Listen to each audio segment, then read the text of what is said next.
You know, when you look at Kirby Smart these days, you get a little worried about him. He's looking kind of haggard. It doesn't look like the fresh-faced kid that won 2 titles. Uh, Starting to wear on the man to the point that you have to allow for him to make some verbal hiccups. Because yesterday he went on record as saying that the punting game was the most important part of the game. How many of you believe that? If that was the case, Vanderbilt would have won 100 national titles. Mississippi State would be the king of football if punting was all it took. But Kirby Smart's telling his fans, get ready.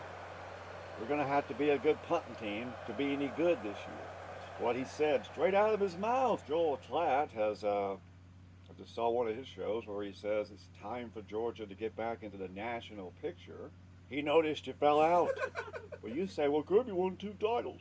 Yeah, but you fell out of the national picture because the last 2 years, if you didn't know, you weren't local to Georgia, you pick up your paper in Tacoma, Georgia hadn't done anything. They won a playoff game since 22.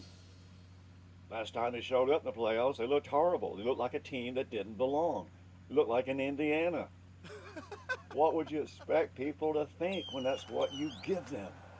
And now he's giving us, we're going to have to punt to survive. Punting is the most important. Punting is the most important thing about this Georgia team, according to Kirby Smart. How well they punt is going to decide everything. It's going to decide whether they win the SEC. If they can punt, if they can really punt, they can maybe win a playoff game. According to Kirby, that's what this team needs. It's the most important thing. And that's what he said. It came out of his mouth. Perhaps you got it out of context, but Kirby Smart knows that punting is important, but he also knows that scoring is important, or he should. Or he's not a good coach if he can't figure that out. So you're getting little tidbits about what to expect out of this team. You should be looking at more like 7-5, and Georgia fans should be thinking more like Florida fans and Tennessee fans and Auburn fans. Can this team do anything? Well, we'll take what we can get. That's what we're building toward.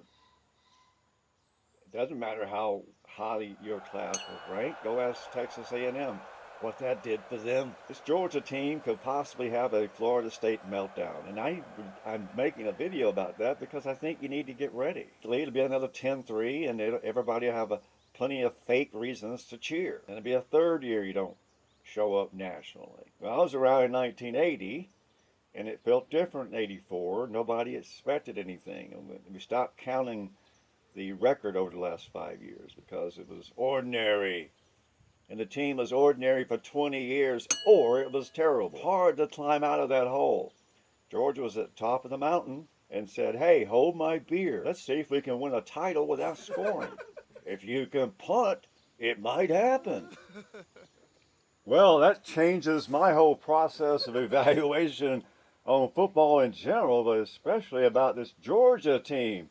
I was looking at recruiting and looking at all the receivers, and maybe Mike Bobo might figure something out eventually. Or maybe the team will go back to Todd Monken greatness just because they might. But that was foolish thought. All I had to worry about was, do we have a good punter? Did we have a good punting unit? Did we pay him enough? Did we get a 5-star punter? Maybe we should go to rugby fields and get players to punt. Or soccer. Punting is what it's all about. I didn't know that. You see, when you have the greatest coach in the game, you fans, you learn stuff by osmosis. I didn't even know that. I knew it was important.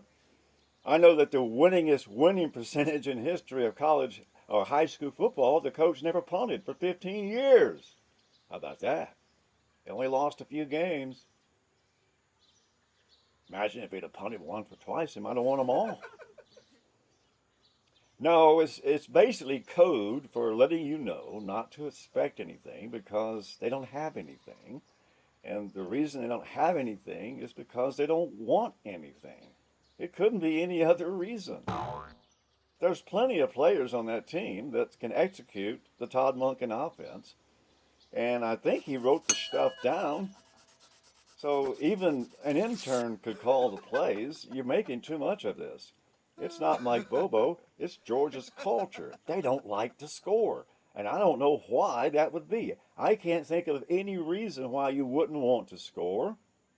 I can show you thousands of examples that Georgia obviously doesn't maximize that in football. They have other things they want to accomplish. They want to be physical. They want to do this. They want to do that. Scoring is on the list, I guess. But punting is the main thing. So now that was your lesson for today. Don't worry about signing the 5 stars. Don't worry about getting the top class. Just do what Vanderbilt, Mississippi State do. Just get good punters.